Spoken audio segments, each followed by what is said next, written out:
That was funny.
This is a bad idea.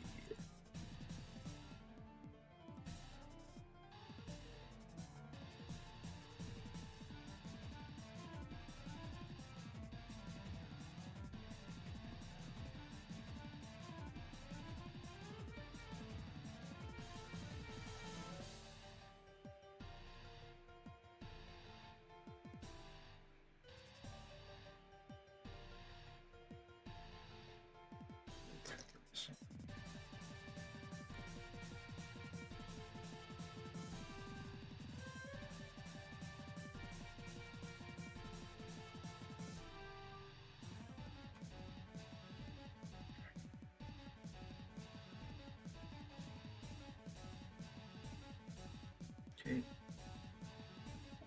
If I get 50 out of 75 on that, we're gonna get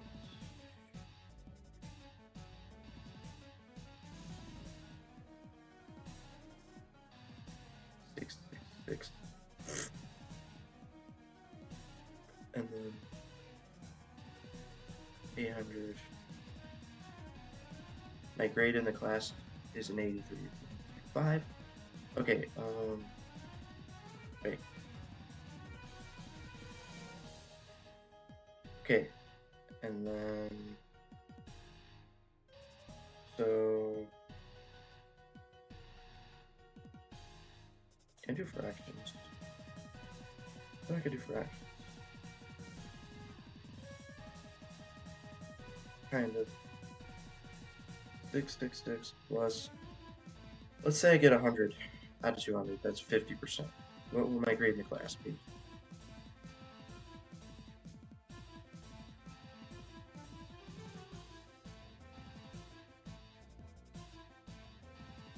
Wait, what? Not 2,000. 1,000. Okay,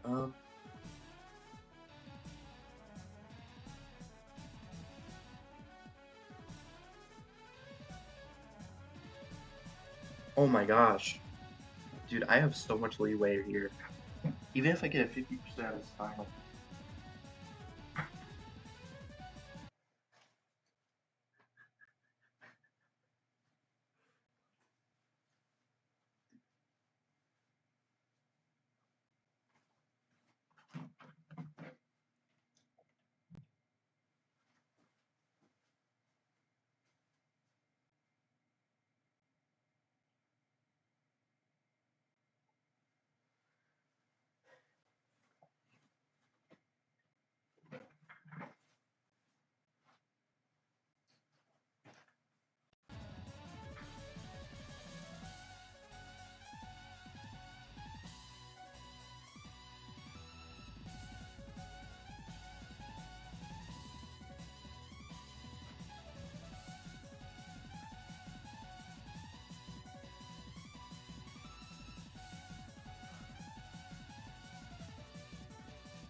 Wait a minute.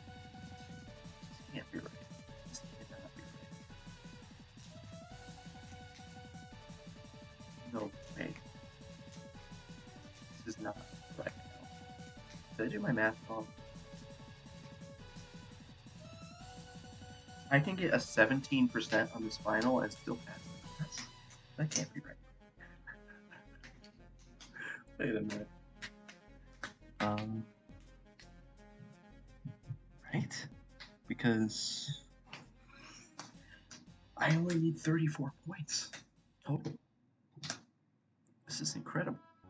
Wait a minute. Because 666 plus 100, that would be a 76%.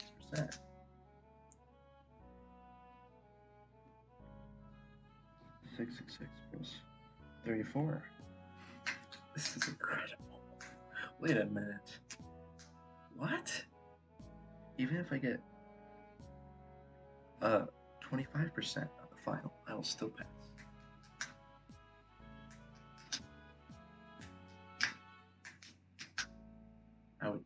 I could end up with a very bad grade, but still be passing.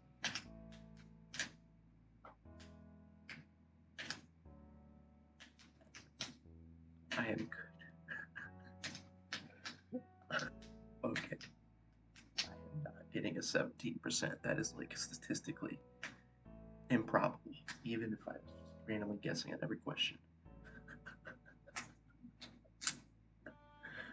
Okay. And then watch if there's a short answer and it's gonna ruin my grade. Still.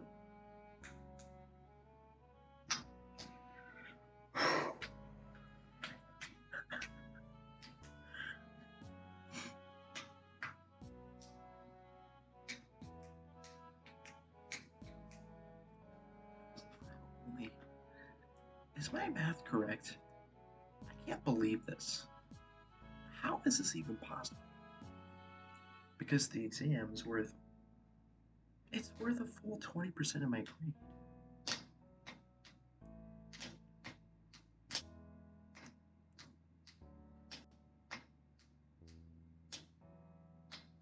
So losing 66%, because essentially I'd be losing 66% of the 20%.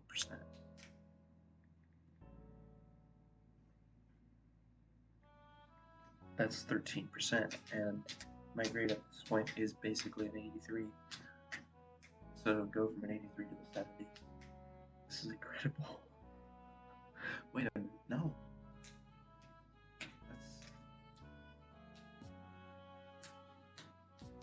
Wait, I think I'm doing this wrong. Am I doing this math wrong?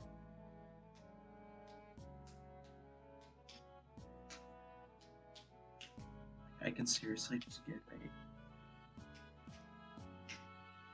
Because I already have 60...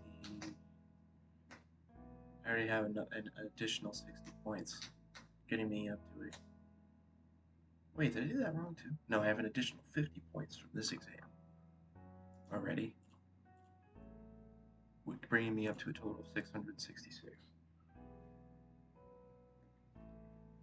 Am I forgetting about anything else?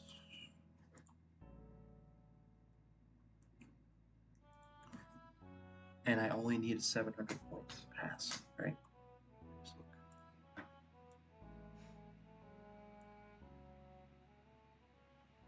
Passing, C minus is 70%. And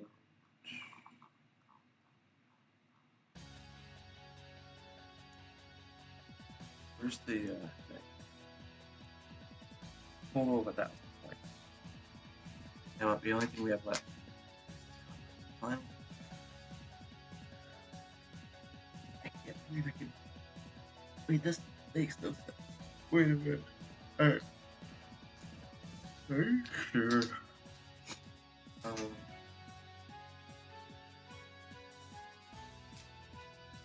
Literally just 34 out of 2 is all I need.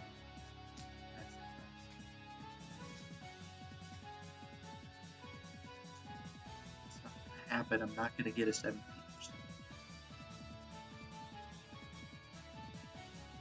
What would my grade in the past be if I got a 40%? Which is 80 points. I would have a 74.6%, which would be pretty bad. But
just stretches outside my room.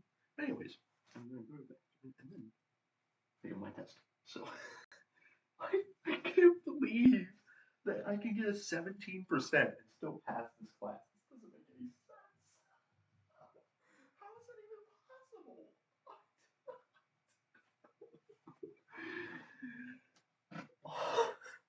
That can't be right. That cannot be right. Like,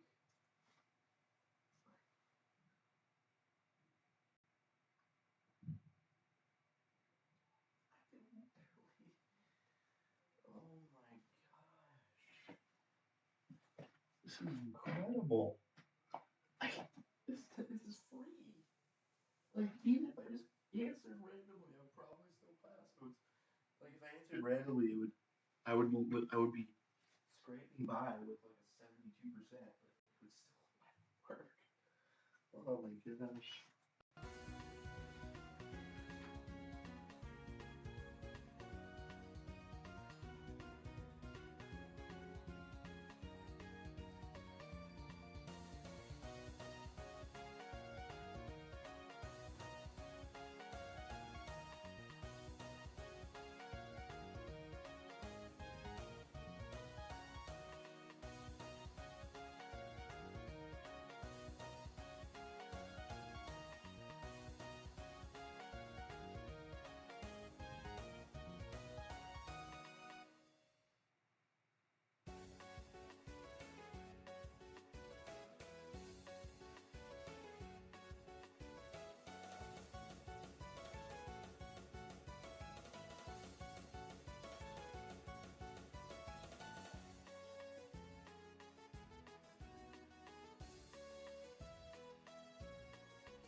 In order to get an 80% in this class, I need to basically, if I want to maintain a B minus in the class, the minimum grade I can get is a 134, which is a 67%.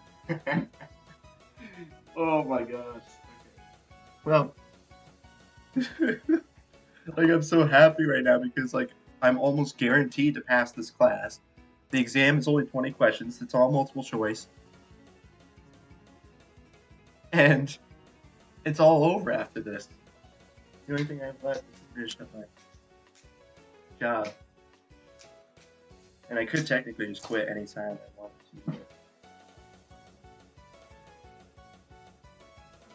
to. Which is essentially until the end of next week. So anyways, here we go. Here we go. There's no time limit. It's 20 questions. It's all multiple choice. It's all questions I've seen before. Except maybe some facts are changed slightly.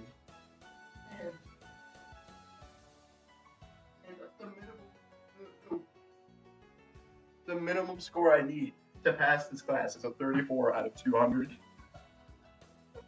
No.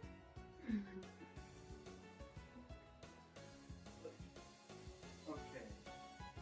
Like I was worrying about this way too much. I had no idea how much leeway I actually had. Like, I thought maybe if I got like 50%, that would be like the worst I could possibly do. Nope. It's a 17%. What? Okay. Okay. It's incredible how you hit like a 60% on every test in this class and still pass. Relatively easy. Okay. Well, what if this ends horribly? This could end so badly right now. This could be so bad. Oh. Okay. Man.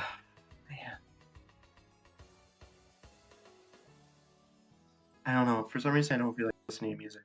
I just feel like focusing on this. Let me just double check that it is multiple choice. Please tell me it's multiple. He said it was going to be multiple choice. Yes. Yes. Okay.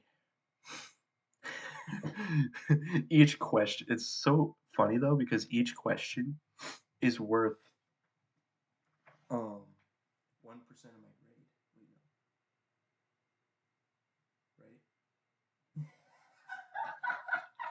Right? Each individual question is worth 1% of my grade. That's hilarious. Oh my god. This is 1%. This is 1%. Like that's a lot of points. That's a little bit large percentage for one question. But anyway, Wilma wants to give Fred a diamond pendant that Wilma has stored by itself in her safe deposit box at the second bank. Wilma dies 2 days later. I remember this question. Okay, and leaving a valid written will which bequests all of her possessions to Roger. Uh-oh, that's different. Hmm.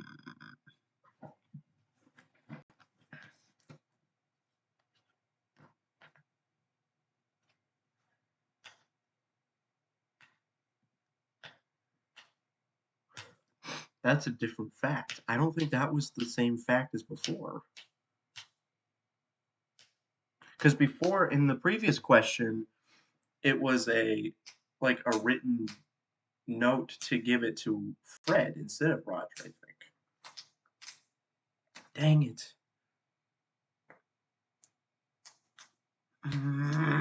Dang it. Come on. Gosh dang it. Ah, gosh. Come on. You've got to be kidding me. Okay. Come on, man.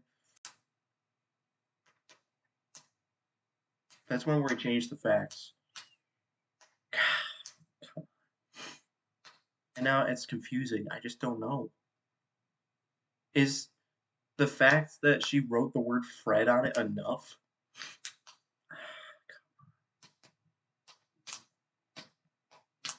Is that enough to say Fred owns it? Even though the will states that all of her possessions belong to Roger. I mean, it's pretty dang clear that she wanted to give it to Fred there. Come on. Of course the first question's hard, but come on. Not a good sign.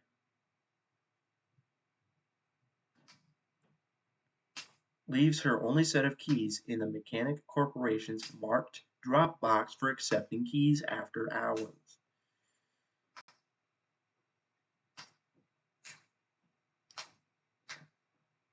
What? I mean, it's clearly a bailment. Obviously. Like, what? Uh,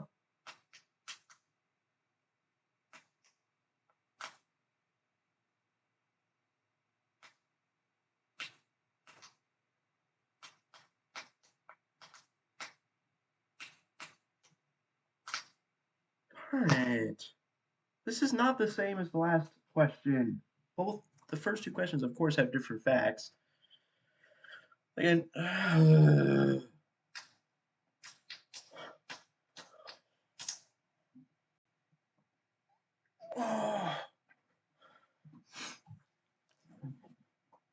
mean, they technically haven't intentionally assumed possession of the keys because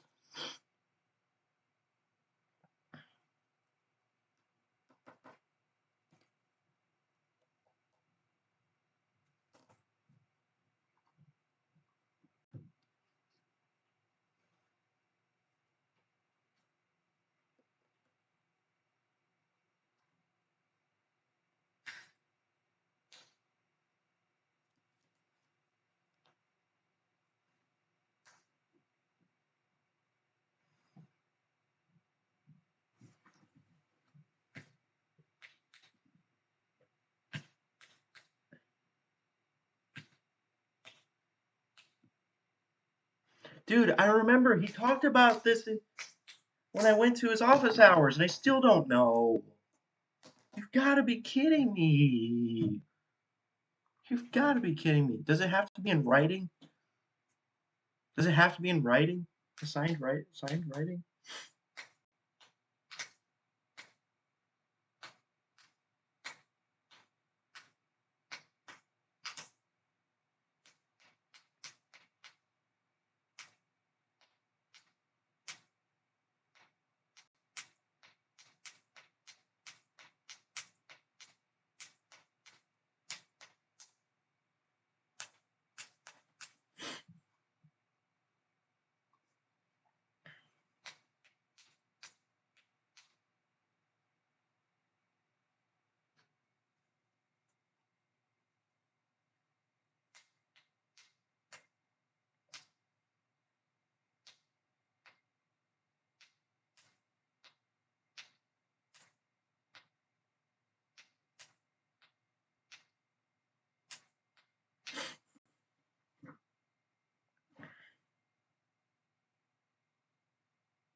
Loss is suffered by Weaver Manufacturing. He literally talked about this in his office hours. Like it was that they sent the wrong thing.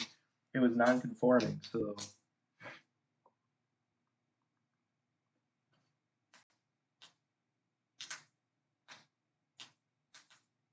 I don't feel like reading a long paragraph. I want to read a short sentence. Iris writes a note for $1,000 payable to Juan. Oh, thank goodness, an easy question. This has to be easy. Come on, man. Come on. Maker. The maker, right?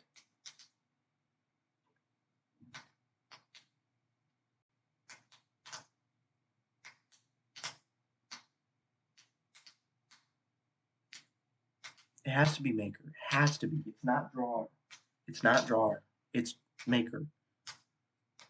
It's maker. Writes a note. Iris is maker.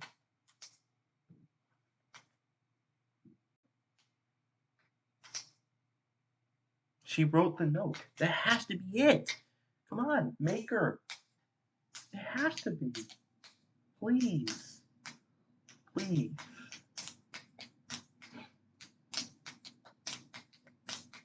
It's not.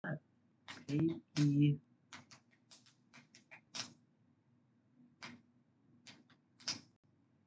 It has to be. It has to be. Ron contracts with Sam. Okay. Oh my gosh. This is interesting. So on the last test, it was asking you, Sam is only a holder in due course for $400 was actually like one of the four options. Now it's asking you why that's the case. Okay, my professor literally sat in front of me and explained this to me a week ago. So I have to get this. Like, come on. Okay. The agreement is that every month Ron will ship $400 worth of coffee. I mean, Sam will ship $400 worth of coffee to Ron's coffee shop. Ron pays the advance $2,400 note. 1 month later, sells the note. When the note is sold, Sam is a holder in due course for $400. Because only 1 month has passed.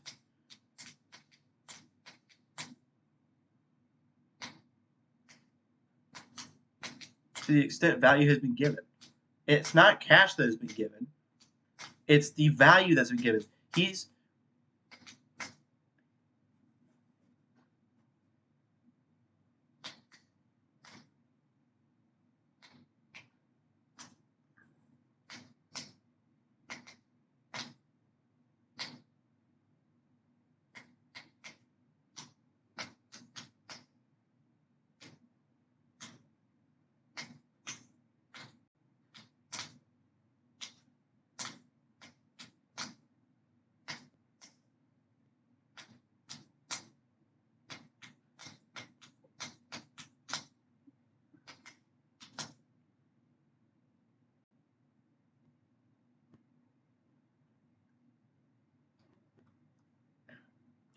gosh dang it, man. Please tell me that's right, please. I gotta get this one. I gotta get this one.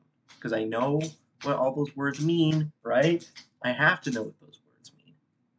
Like, William writes a check on his account to Harry to pay a pre-existing debt. Harry negotiates the check to Piers Morgan by endorsement.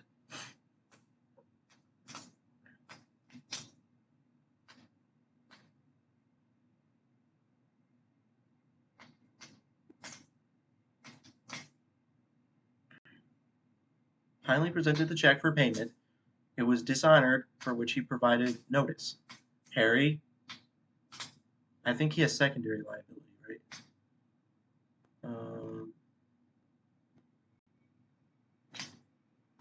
So Harry has secondary liability, I believe, and he is either a payee endorser or a drawer. Harry is. Oh, hold on. Wait a minute. Actually, I don't know if he is brand. Oh, hold on a second. So Harry is. Is he a payee endorser? Drawer. So drawer, he's not the drawer, I'm pretty sure. He's a payee endorsement. Right? He has secondary liability. Primary liability would be the something else. He has secondary payee endorser and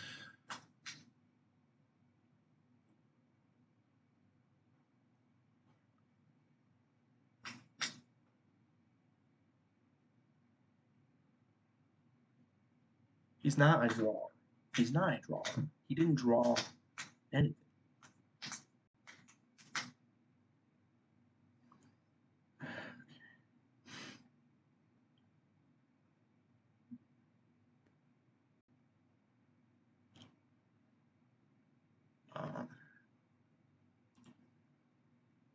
Hannah Bob Enterprises, a sole proprietorship. Increase her business's capital while limiting her liability. She is willing to sacrifice some control to achieve this goal.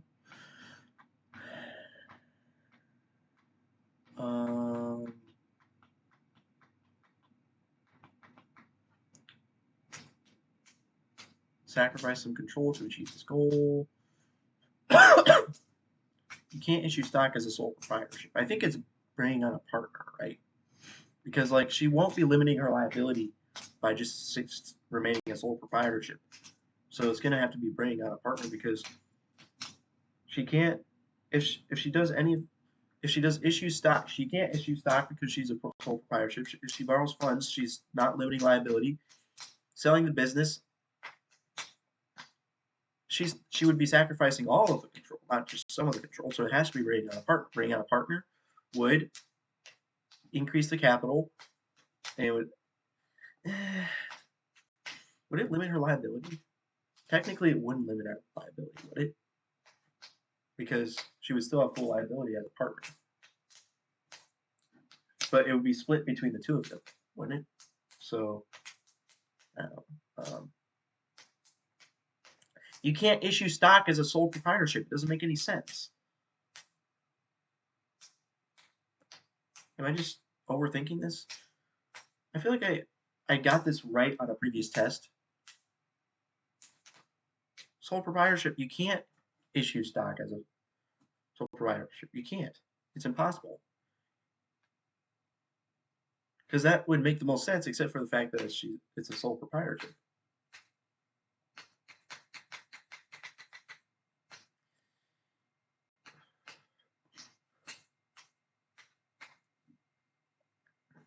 How would your liability be limited by bringing on a partner? That doesn't really make sense either because don't both partners have full liability regardless? It's both joint and several. I'm sorry, I'm straight. But issuing stock is impossible with a sole proprietorship. So you can only issue stock if you are a you can't even issue stock as any other type of business other than a corporation because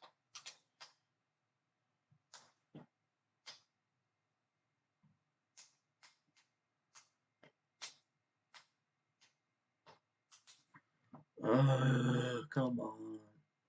You can't limit liability by borrowing funds. You would still have to be a sole proprietorship. Come on. Long question. Upon the death of a sole proprietor, the business assets. Nope. Wrong. This one's correct. Ownership interest does not pass. Ownership interest does not pass to the heirs. It does not. The ownership interest does not. That is like a guaranteed question I got right. Like literally 10 points out of 17 that I need. Oh, wait, never mind. I actually need 34 points. So that means I need to get 4 of these questions right at the very minimum, which is ridiculous. Like a ridiculously low standard. Like I only need to get 4 questions right to pass the class. It's so funny. Oh my gosh. Let's go to a short question. Consideration requires the mutual exchange. Let's see. It includes goods and money, right? So it's one of these two is the answer here. Does not include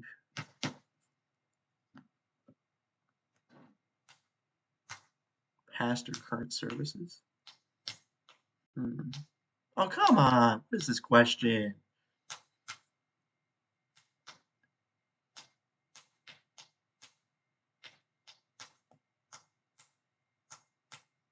Hey, based on logic, that means automatically it does not include current services.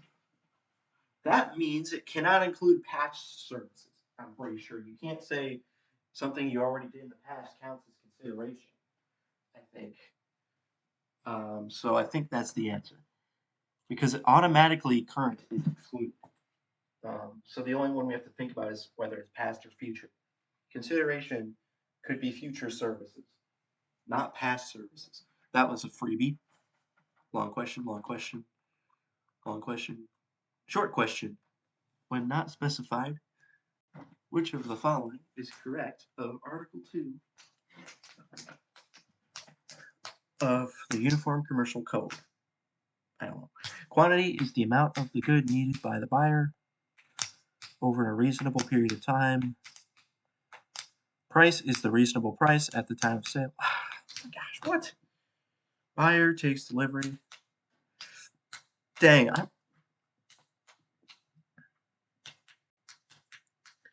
buyer takes delivery at the seller's place of business at a reasonable time. Oh my gosh, what is this? Okay, I'm skipping that one. Relatively short question here. This is so bad. Like, dude, the last exam I took for this class, it felt like the hardest exam I had taken this whole time, and yet I still got at least a 66% on it. So I should be fine. Should be fine. Dang it. Trampolines contracted toys to ship 50 trampolines to BB store in to be dropped off at the store's loading dock. If the truck carrying the trampolines is destroyed. Oh, let's see. No, it doesn't matter what percentage of the way through the trip it is. That's irrelevant.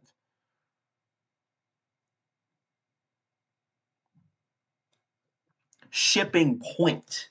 Shifting point. Hey, I know this. There's a difference between FOB shipping point and FOB destination. FOB shipping point means that the carrier. Wait.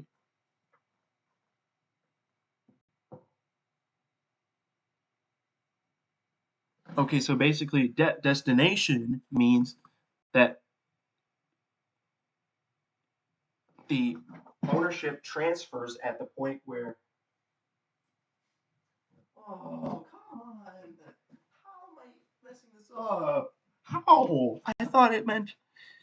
I thought like destination means ownership transfers when it reaches the destination, and then shipping point is the opposite, implying ownership transfers when it's being transferred. But that, how does that make any sense? Oh, because like, dang it. Okay, 3 is obviously wrong. They don't equally share it. They don't equally share it. It's you've got to be kidding me. Why? Okay, wait. I remember this. Okay, Liz Holmes. This was on the last exam. Unfortunately, though, darn, I actually don't know if I got this right on the last exam, do I? Because so we can't really answer that yet. Okay, wow. This is how many questions have I answered? All right, so I've answered 1, 2, 3, 4, 5, 6, 7.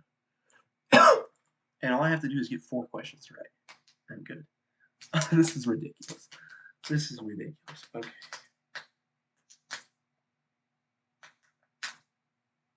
I mean, the fact that it has the name Fred written on it, I mean, that's pretty clear, right? You gotta be kidding me. I just don't know the answer to that question. I just don't know. Because, like,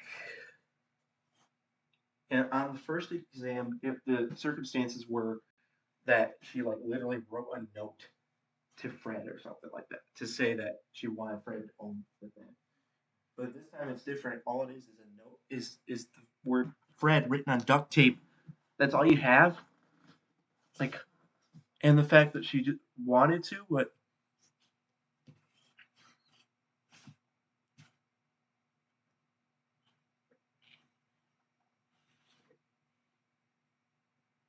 Yeah, but how do they know?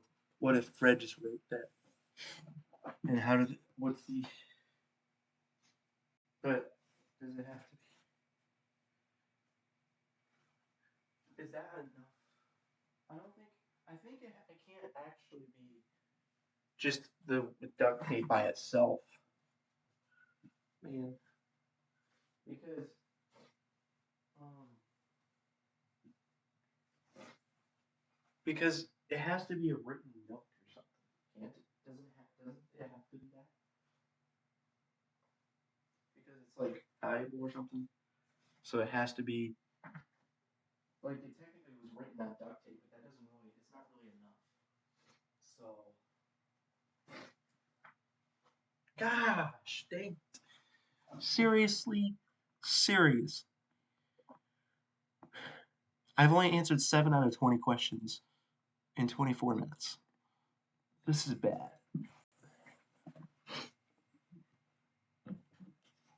It's got to be a bailment.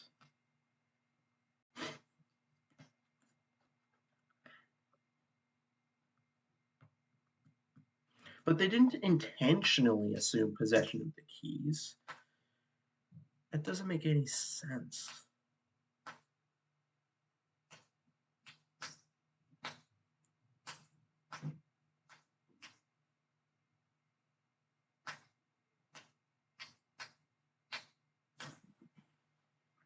There has to be a bailment.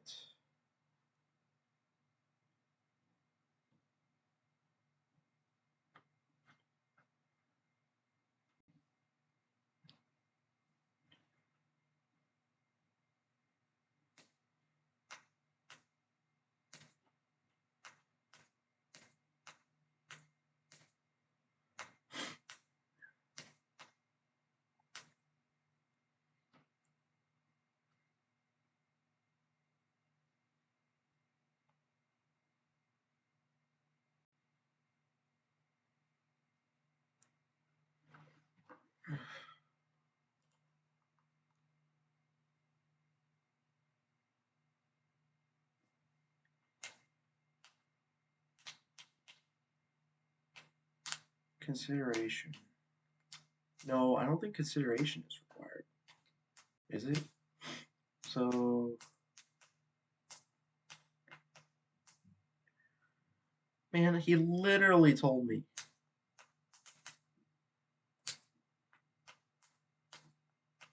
Doesn't it have to be inside? I can't remember. Like, I literally sat there in his office and he told me the answer to that question. Come on, man. I got it wrong on the last test. What did I say on the last test? Can't remember what I said.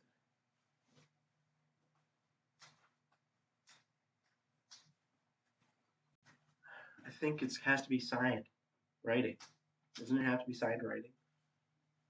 It has to be signed writing. That was funny.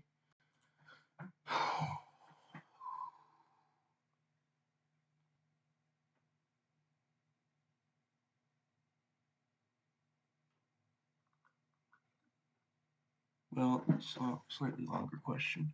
Dr. Richard Kimball,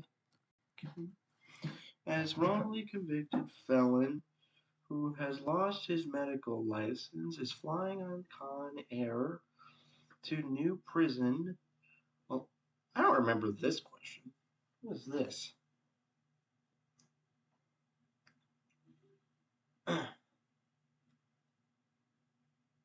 It doesn't matter whether he's a wrongly convicted felon, does it? Well, I haven't read the whole question. Along with Deputy Marshal Sam Gerard.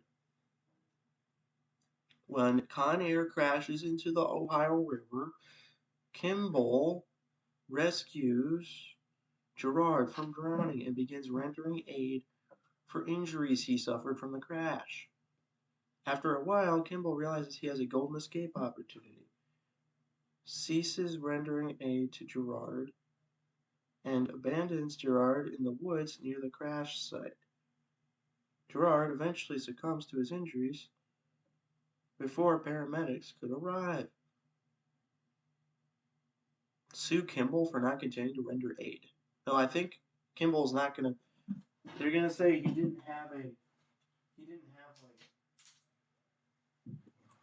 no duty to act or rescue Gerard. Ugh. No, 3 is wrong. No, 3 and 4 are clearly wrong, so it's either 1 or 2. Because of course. Did he assume the duty of rendering aid to Gerard? No, I don't think so. I don't think that's how the law works. I don't think you have like a duty to like render aid to somebody, which sounds kind of weird, but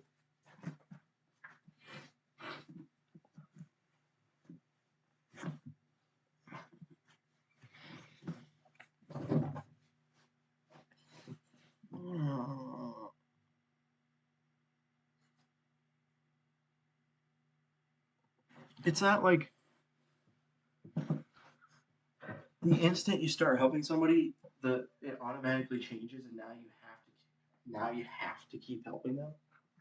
Is that? You've got to be kidding me! What is this? I don't even know. Like where? How on earth are we even supposed to prepare for that question? It's so dumb. How? How? Where in our textbook would we be able to find the answer to that question, anyways?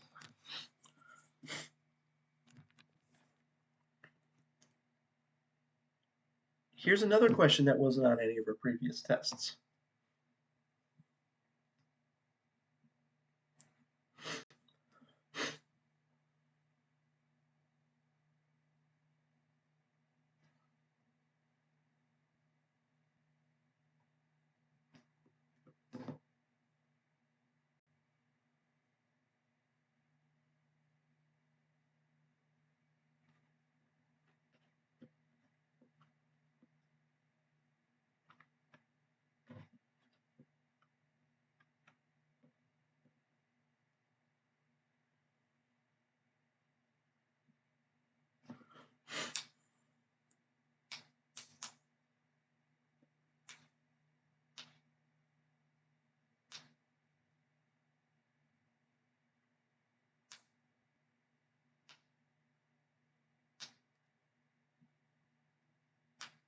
Hmm.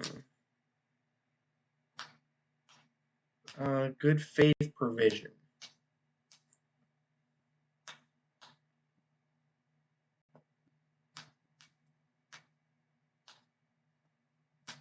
Um, Technically they didn't violate the contract. Um, but here it is.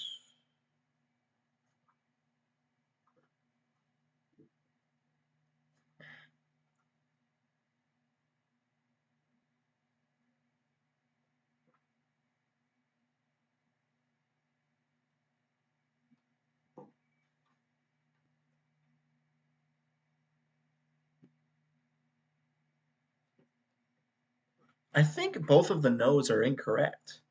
I think that,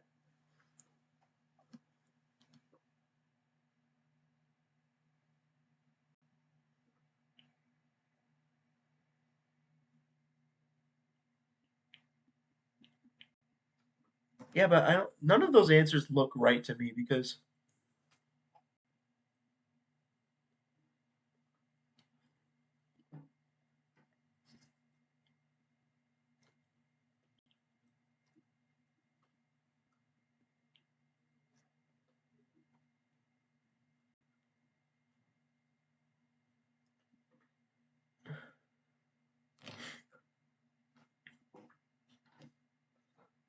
what?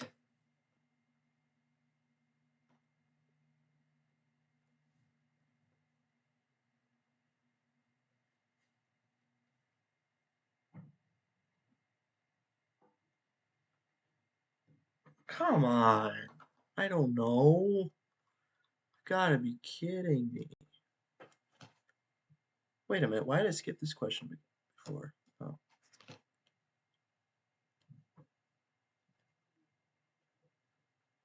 Joe's Carpet ordered 10 rolls of brown shag carpet. It accidentally shipped the wrong carpet. On October 10th, which is way before Fred at Joe's Carpet called them about the error. They intend to fix this error and deliver the correct carpet by the original deadline. So the delivery of the green shag carpet was an imperfect tender, maybe. Probably, right? An imperfect tender, right? I mean, it's not an incurable breach because they said they could deliver the correct one before the deadline. It's not an accommodation. Why would it be an accommodation? Anticipatory repudiation? No, because they didn't do it like yeah, okay. So um gosh dang, long question.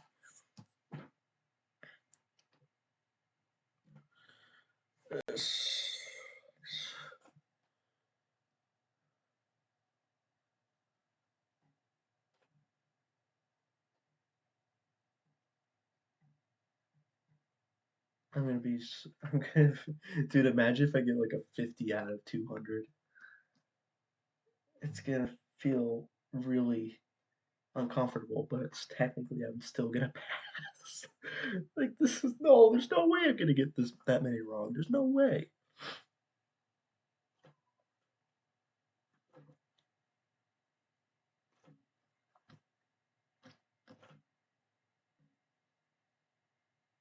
Because he's lazy.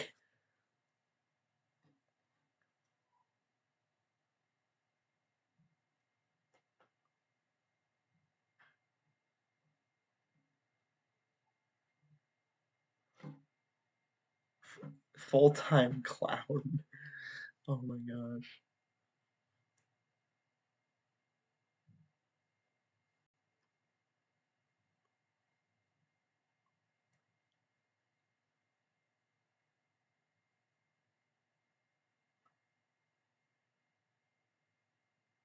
Written firm offer.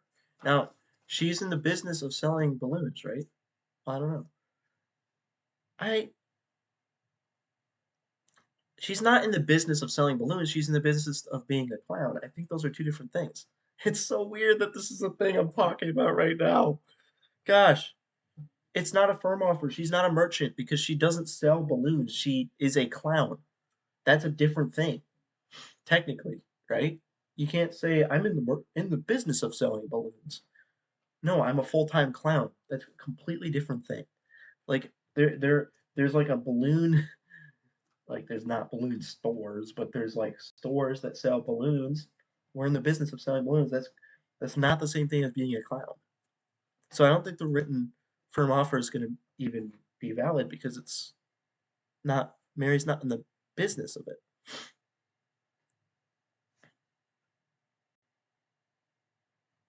Balloon. Stop. The marketplace of balloons ballooned. Who wrote this question? Oh my goodness. Oh man.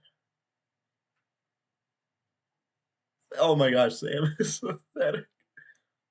Jeez. Sam will lose because did not make him a firm offer. Because she's not a merchant, right? She's not a merchant. She's it says she's a full-time clown, but she's not a full-time balloon salesman or whatever, balloon um seller of balloons. She's a full-time clown. It's a written firm offer.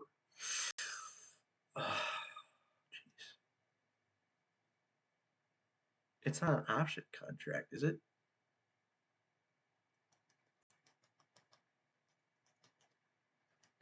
Gosh. But no, I'm pretty sure it has to be by a merchant. The firm offer has to be by a merchant. She's not a merchant.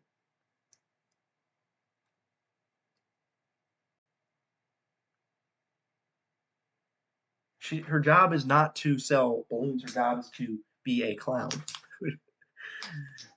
So, man, come on, man. Another question with the same story. Oh my gosh. Are you kidding me?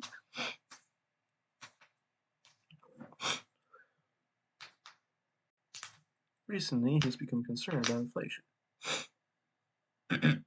100,000 balloons. Now, the supplier, this is different. This is a supplier, a merchant. Balloon City received a written firm offer. It doesn't have to have an end date. It doesn't have to. I'm pretty sure he said that, right? Ballooned again.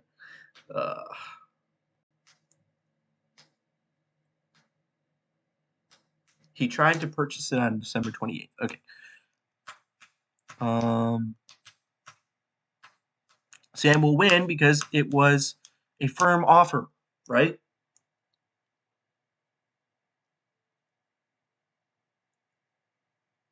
Wait, what?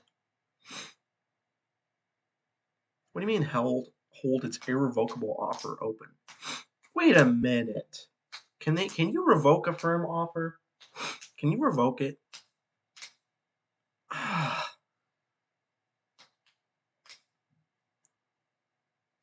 What's the difference between this one and this one? Like they're both essentially the same.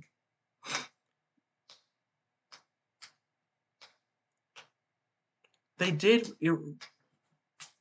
revoke the offer technically. So maybe I have to answer that one. Because they revoked the offer.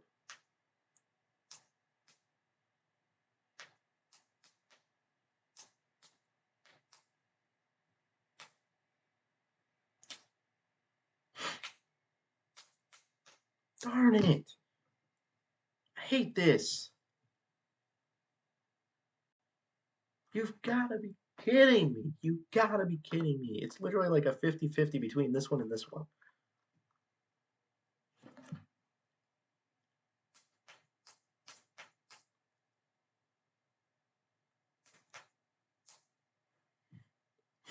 How long is it?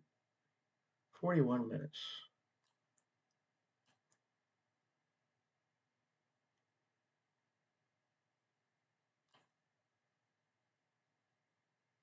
Dude, I'm only like a little over halfway done here. This is insane.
I think it's a unilateral contract.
Yeah, this was on the last test.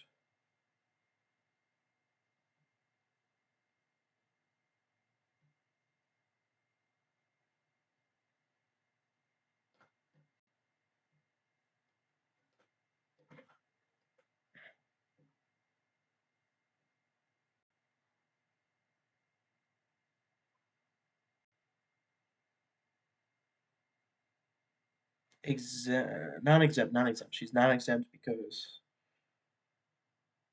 yeah, on the last test, I don't know if I got it right or not. I should just go with what I answered on the last test, which is going to be unfortunate if I got it wrong, but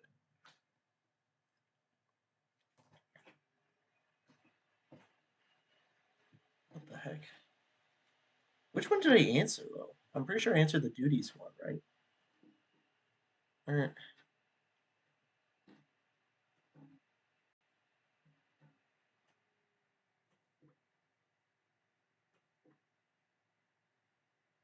But I have no idea what either of those terms even means. But the way I answered it on the last test was I think I put the duties test one. I don't even know what that means, portal to portal guidelines. But I don't know if the duties test is even a thing. Because like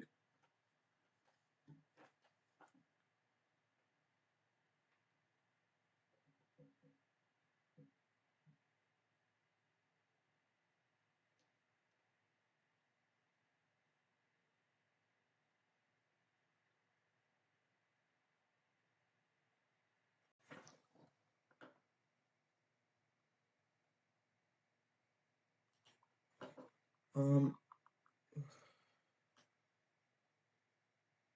we have so many random ones.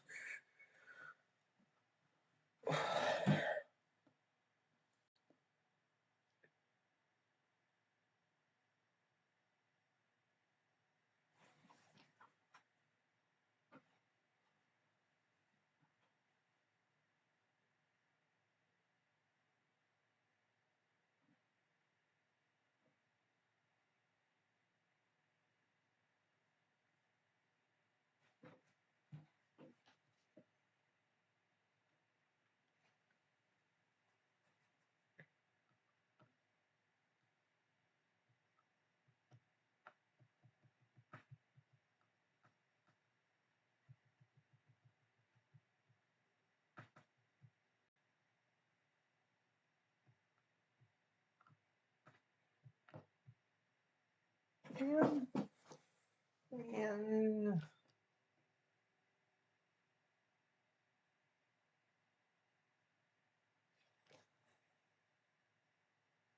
Come on.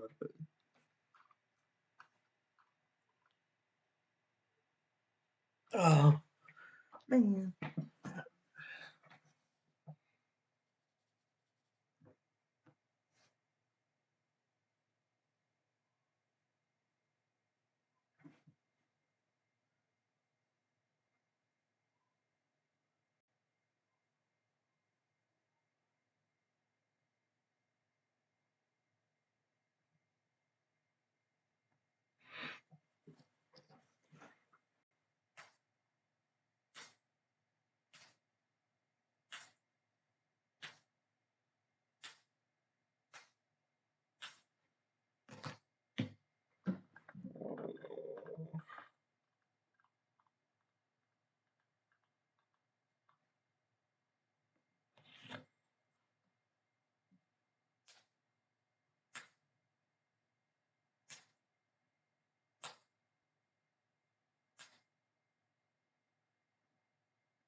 I'm pretty sure you can break a good faith provision.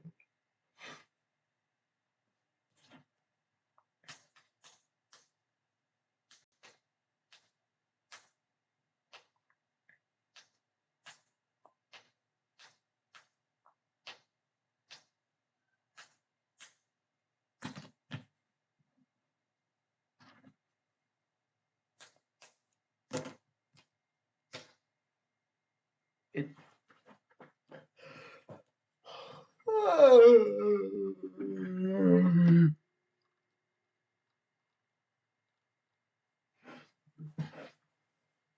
The reason why this one's hard is because I feel like there's two correct answers. I don't know which one. Like he's gonna win. I just don't know what the reason is. Because I know it was a valid firm offer and then they revoked the firm offer. But is it irrevocable? Can you? It's an irrevocable offer. But they technically did revoke the offer. Like, couldn't either of these be correct? You've got to be kidding. You can't revoke the firm offer. I'm sure you can.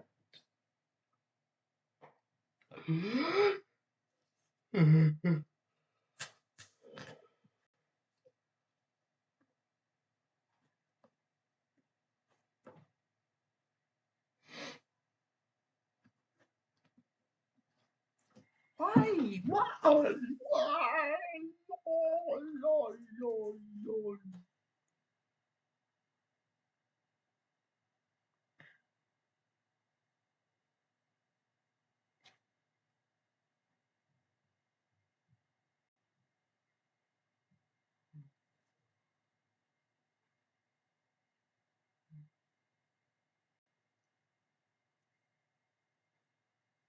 No.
Yeah, but I thought FOB shipping point only applied if there was a third party.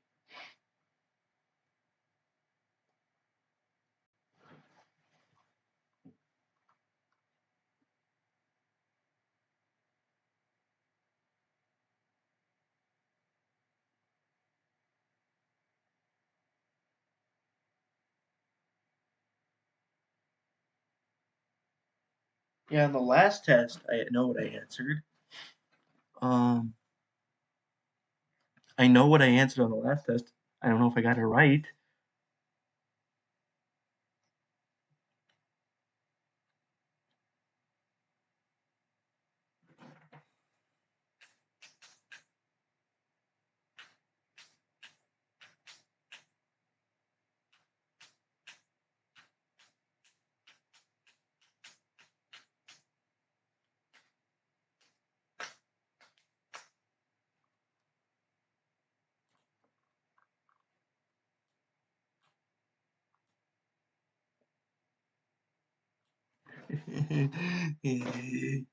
I don't want to decide this.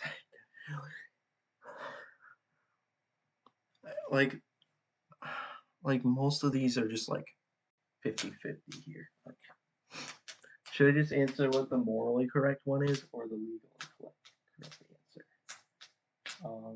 Because like morally, if maybe in every case, dude, imagine like what is the percentage of these where like morally you have a correct answer and then legally you have a correct answer, and what's the percentage of them where both of those things are the same?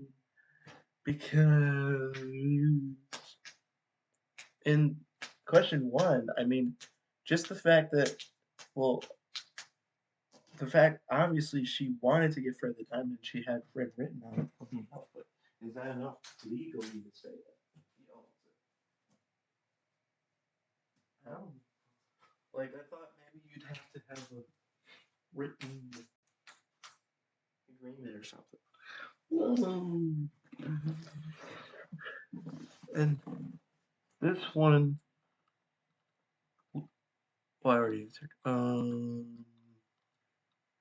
In this case, like morally, we'd probably say Kimball would lose because he should have kept helping the guy. Oh my! But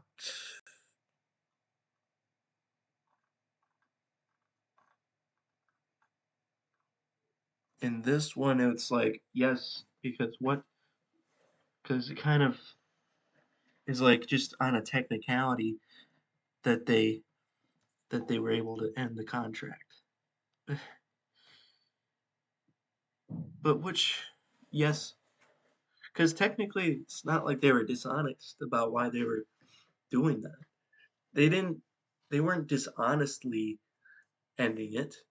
They were just ending it. They didn't say anything about them being dishonest or claiming that they had some other reason to end the contract. They just ended it without any reason. Or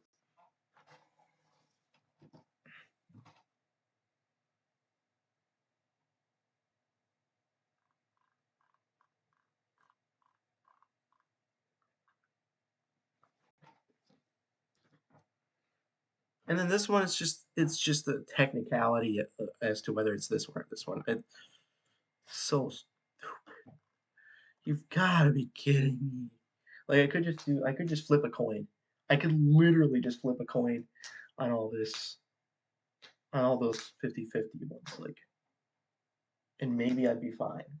Cuz I feel like if I overthink them all and answer a certain way on all of them, I'm going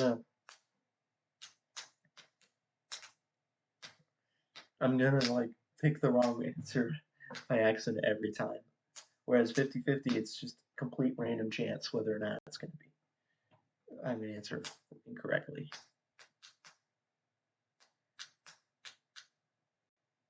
This one, I'm pretty sure it's one of the middle two here, but I don't know. And this one, it's either this or this, obviously. Like this one's just confusing because I thought the FOB shipping point only applied if you had a third party shipper. Like it basically means that the seller gives the goods to the shipper, and at that point, that is the point where where now the goods belong to the buyer. But in this case, the seller is also the one shipping it, which doesn't make any sense. That you would automatically say that they now no longer own the goods. But I guess that's technically what it means. That's what it means. Shipping point means they are now shipping it, so therefore they do no longer own it. But that doesn't make any logical sense to say that like what they're still responsible for shipping the goods intact, having them be because they're like why you've got to be you've,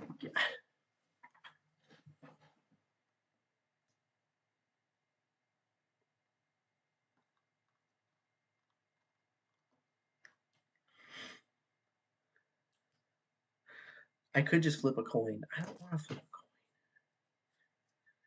It just feels like I'm conceding to losing like half of those questions. Like I'm conceding. But I just don't know the answer to any of it. I just don't know. How many questions am I not sure about right now?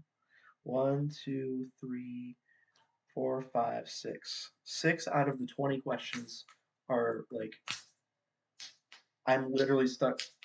I have it's like a 50-50 chance between both of them. Between two answers for all of those questions. I could just leave it all to chance. I could do that because I just don't know. I literally don't know. But at least I can narrow it down to two, and then hope that the coin lands on the correct side of the coin, and just leave it to chance. Hope that it just probability works itself out, and I get three out of the six, right?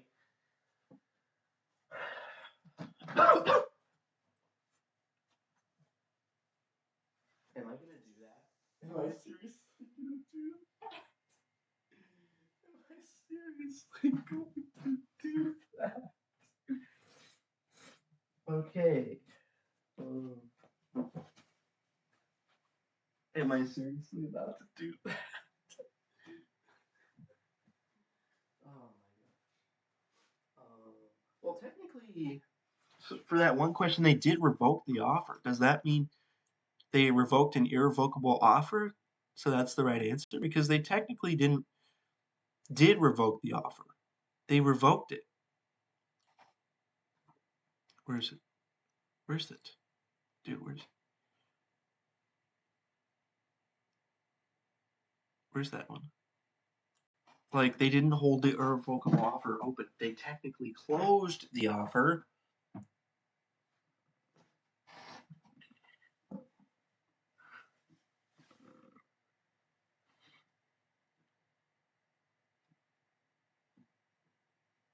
Breach. Because they technically revoked the offer. But they revoked the irrevocable offer, so therefore it's a breach.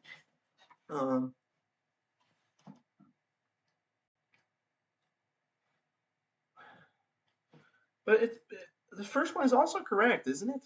But they're both correct. They're both true at the same time. It's so stupid. Come on.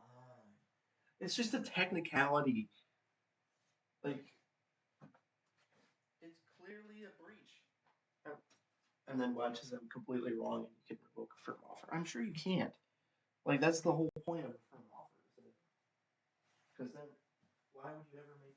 Why would you ever even? What's the benefit of even ever having a firm offer? If it's always revocable, that completely defeats the purpose of it. Anyways, it is, yes, true. It is a valid firm offer. It is a valid firm offer. True, they revoked the firm offer even though it's irrevocable. True, they're both true. Why would you do that? Why would you make it a technicality as to which question is correct? Like, the general idea of both of them are fine. Like, what's so incredibly wrong about saying, oh, it's technically they revoked the firm offer, so that's not the right argument. The argument is that they. Yeah, but I don't know if that's the correct reasoning either, because it feels too obvious the fact that it is a firm offer.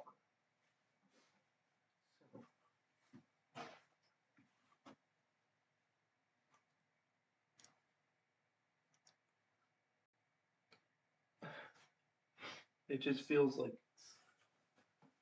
And what was the other question? Where I thought maybe it had it answered? I don't know. I think I ruled out the no's here because what if do good faith provisions apply to agreements between two merchants? You would think they would. I don't see why they wouldn't. Why would the good faith provisions apply there? And they can breach the good faith provision without breaching the underlying contractual agreement. That's the entire point of a good faith provision is to say, well, you didn't technically breach it, but you did not act in good faith or something like that. So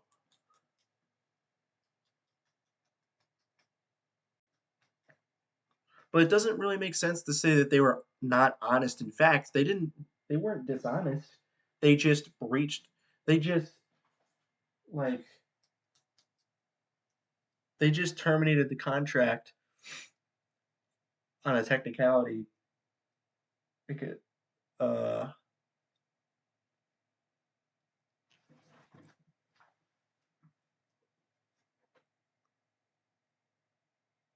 but this one just feels wrong because it's not technically because they didn't.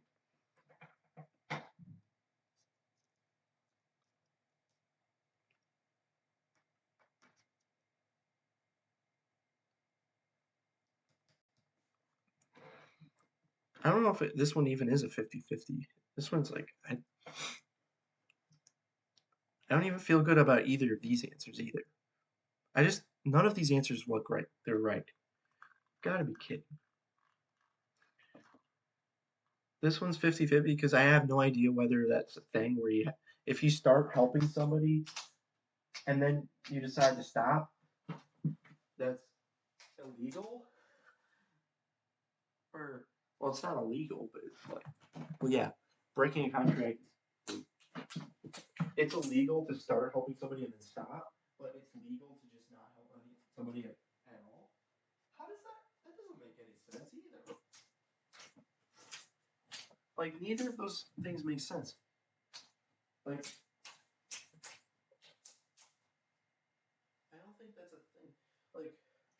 like basically, I remember hearing something where in like a certain country like Spain or something, I don't know, but like if you see, for example, if you saw somebody like drowning and you had the ability to save them, then you're legally obligated to save them. But that's not the case in the United States or something like that. But that second answer would imply that, well, you're only legally obligated to if you start helping them.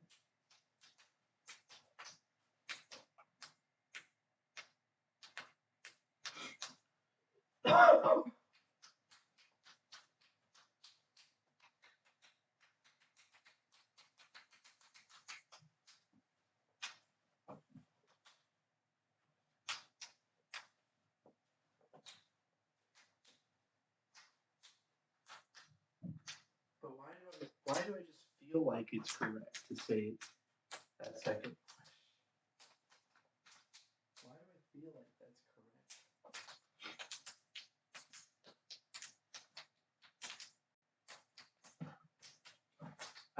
I think I might want to just flip a coin on all these. I seriously think I just want to flip a coin. What if I get really unlucky though with the coin flips and just say it's land on the wrong answer every time? I'm afraid that's gonna happen. But I could land on the wrong answer just by answering them all incorrectly with what I think is the correct answer. But I have no idea what's the correct answer. For these. What are the chances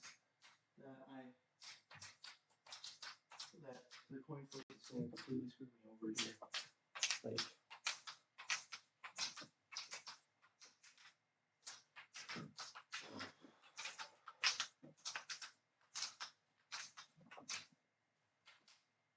I gotta just answer the questions with what I think is the answer.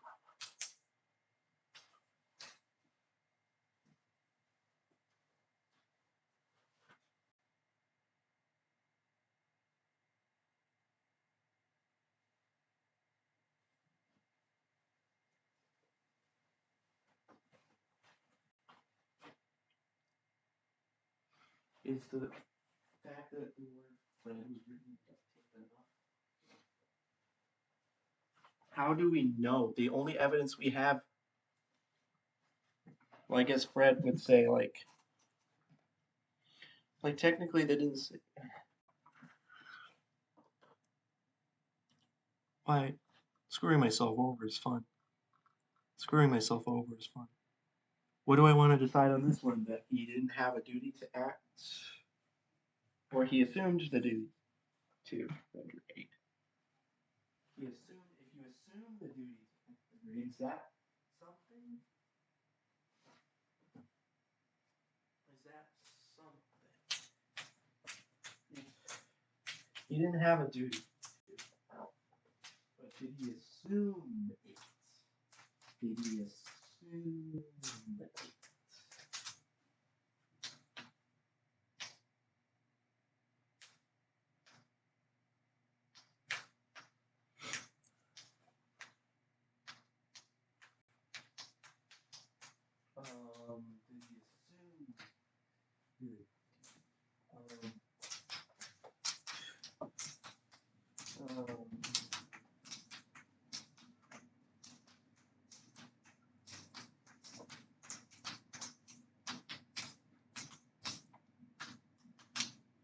Well, obviously he assumed it, but is that a reason to say he will lose in court?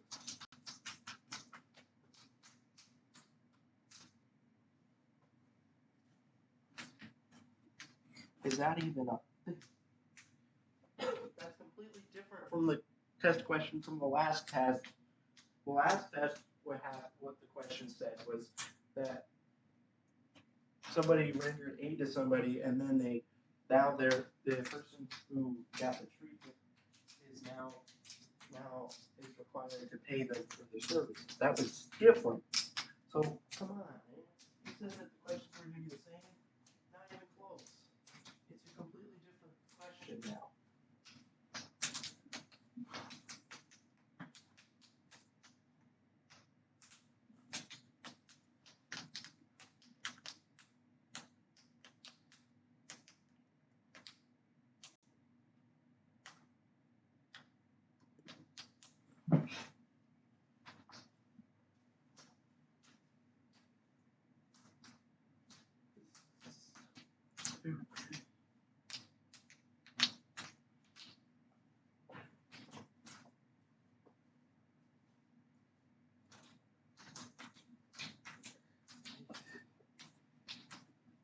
Come on.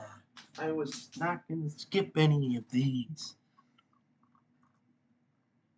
Here we go.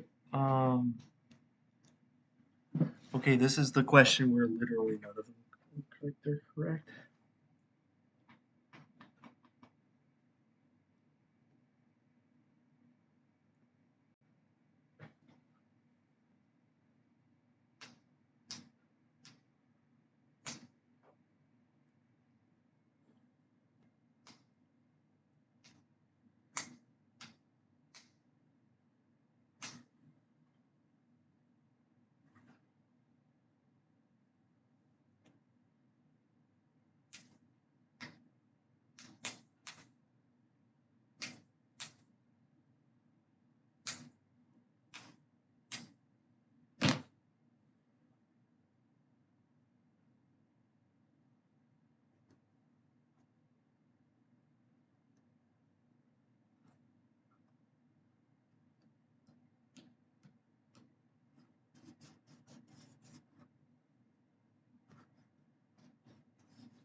I'm skipping questions again.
Yeah, I decided not to flip a coin.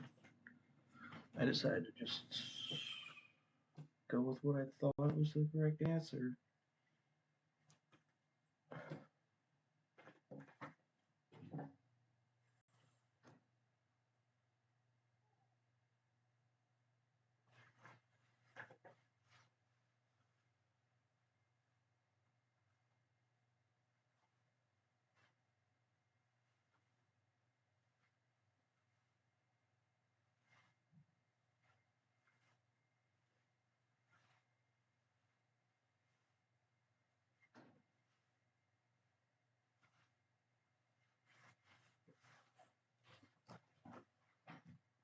Well, the morally correct answer seems like this one. Um,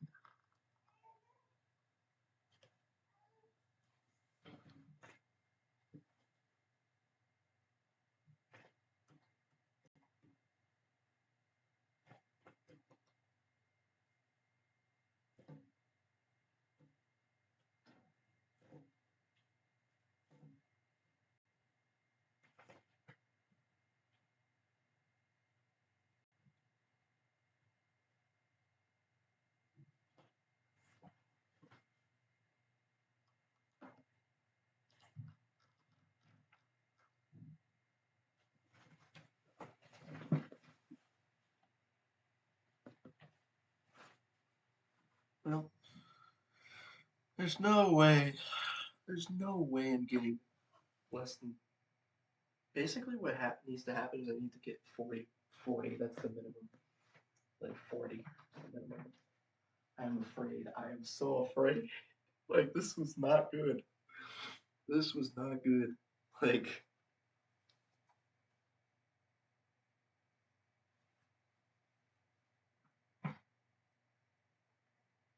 this was even worse than the last test.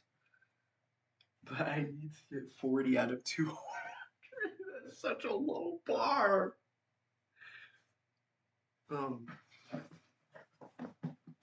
I could literally flip a coin for this question.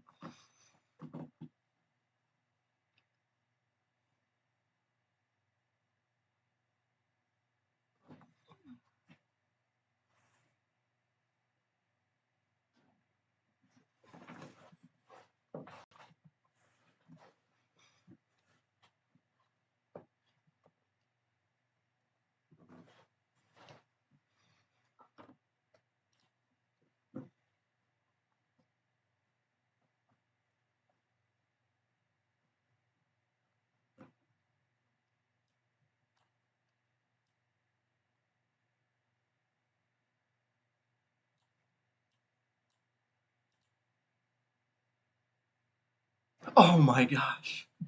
Dude, easily. Not only did I pass, not only okay. Okay. I got 14 out of 20 questions right. Wow. I literally thought maybe I could get a 40 out of 200. I got 140 out of 200. Okay. Wait. I actually Dude, I actually am gonna end up with the B minus in this class. This is insane. That's exactly what I calculated as the minimum score. My minimum score for getting a B minus in the class was a 134. I got a 140. I did better on this test than all my other tests. I got a 70%. Like basically I did exactly the same results wise on this test as all my previous tests. I got and even slightly better. I got a 70%. 70%. What? I thought I could possibly get like literally so bad. Like I was like, man, I could get a 40 out of 200. I could get a 20%, but I got a 70%.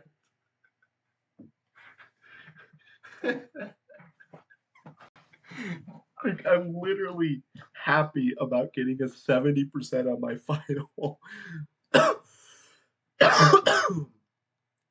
Man, like let's see what and my grade now is at an 81%. So, and if I end up with just a 60, so here is the minimum possible, the worst possible score I can get in this class is a 756 plus 50, so 806 out of 1,000. 80.6, the worst grade I can get. My grade in the class right now, let's just say that's what it is. My grade is an 80%. Like it doesn't matter, 80, 81 is the same thing. It's a B minus. I got a B. I'm literally happy about getting a B minus.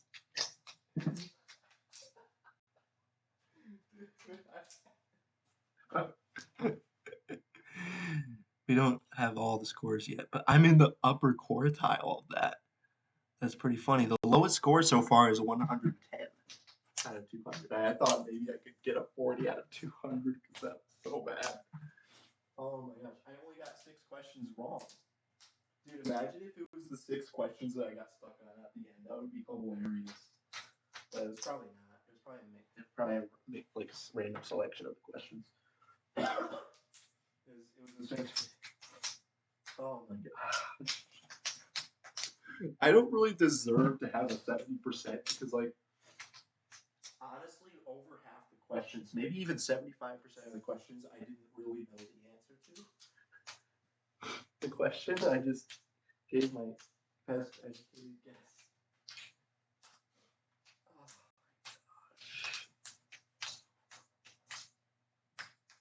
I was surprisingly consistent in my scores on all of the exams in this class, except for the first exam where I randomly got 24 out of 25. But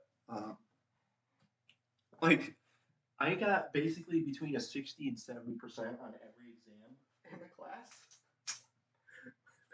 and my final grade ended up being a B minus. So I now basically know. Well, I don't know how well I did on the cost accounting exam. Here, let me just give you like a guess of how well I did on the cost accounting. I legitimately think I may have gotten a 60% on that exam because I waited till the morning of to study 3 chapters and I didn't answer all the questions on the test. Well, I I only skipped like 1 or 2 questions. It was like one part of one question I think that I skipped, and there was one question where I just guessed the answer on the multiple choice. So I don't know if he gives credit for those if you guessed it correctly, but um, so uh, so let me just say that I get a 60. How many points is it worth? I forgot. So he said that the final is worth 120 points. And this homework, I'm going to get the full credit, and it's only going to be 10 points. So here's the thing. The thing is that it's going to take some effort to fix this stuff here. So first of all, I need to fix this to change it to not a 20 out of 30, but a 10 out of 10 because he said that he would give everyone full credit for the last question, but also it's only worth 10 points. So I have to subtract 10 from that. So 310.96 minus 10. So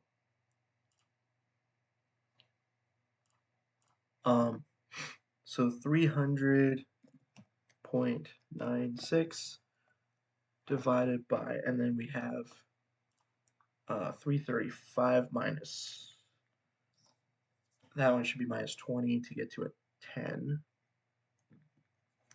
out of 315.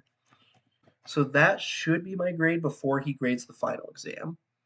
So my grade, technically speaking, right before the final exam, my grade is a 95.5. And let's say I get a 60% of the exam. So 0.6 times 120 is 72. So 72 plus 300.96 is 372.96. And then 315 plus 120, 435 equals, oh, I should put equals to say what my grades are currently at. So my grade is at a 95.54%, and then if I get a 60% on that final, it's going to be 372.96 divided by 435. Unfortunately, it's going to push my grade all the way down to 85%. That's unfortunate. Darn it, 7374.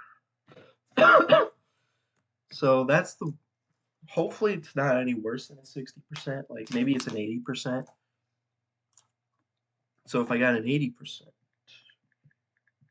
whoops, that means I would have 96 points. So 300.96 divided by, whoops, 96. So 96 plus 396.96 divided by 435. 91.26. So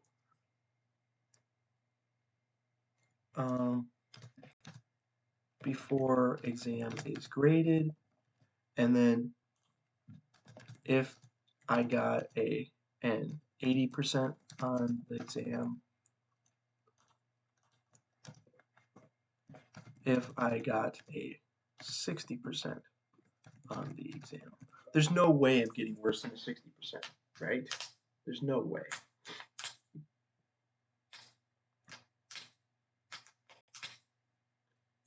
So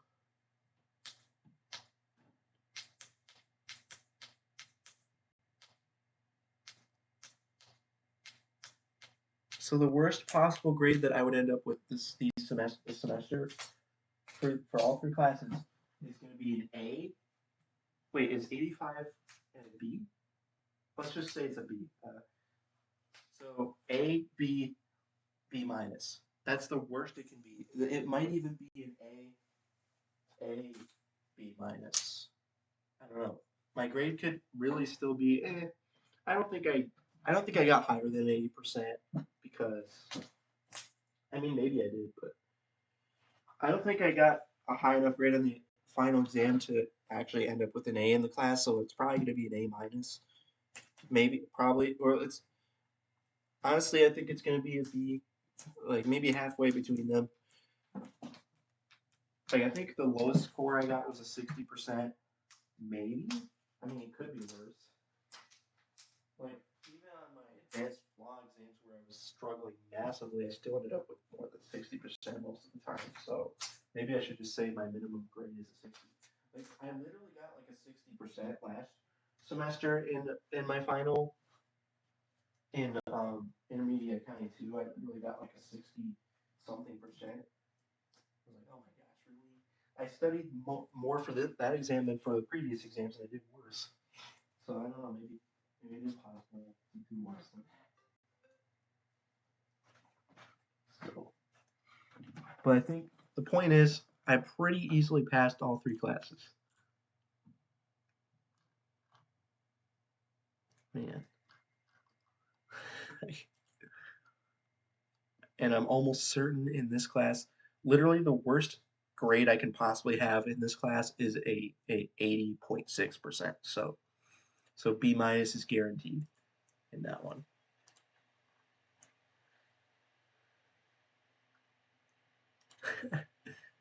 I probably got lucky on that final exam. Probably.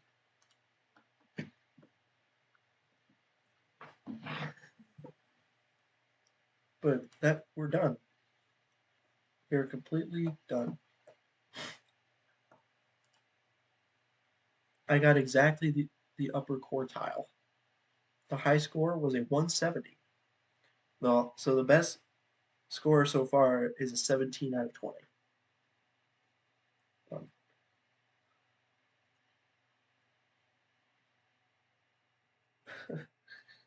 Low score 11 out of 20. So pretty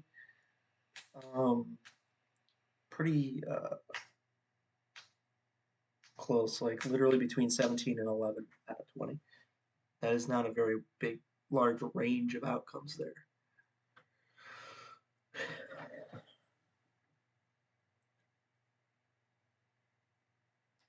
The median is a 120. But we still don't have all the scores in probably yet. I got that score with no studying. I didn't study for the final. Like I wonder how much that office meeting helped. I think it may have helped me for a few of the questions, but there were so many questions where it was like completely different facts than completely different questions than on the previous exam.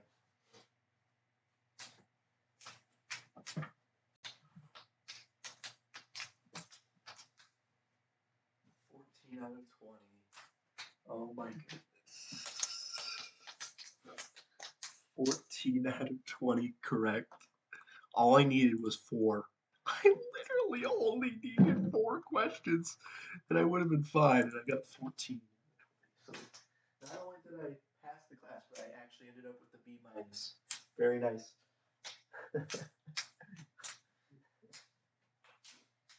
Yes. Let's go.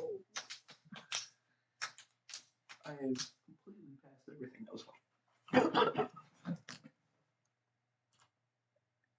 Well, wait, how long did that take?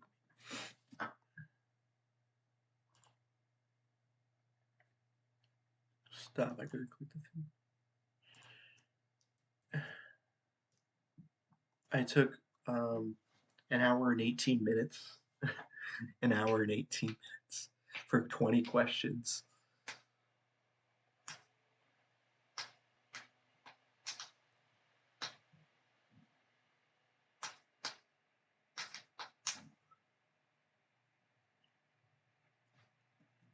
So that's funny.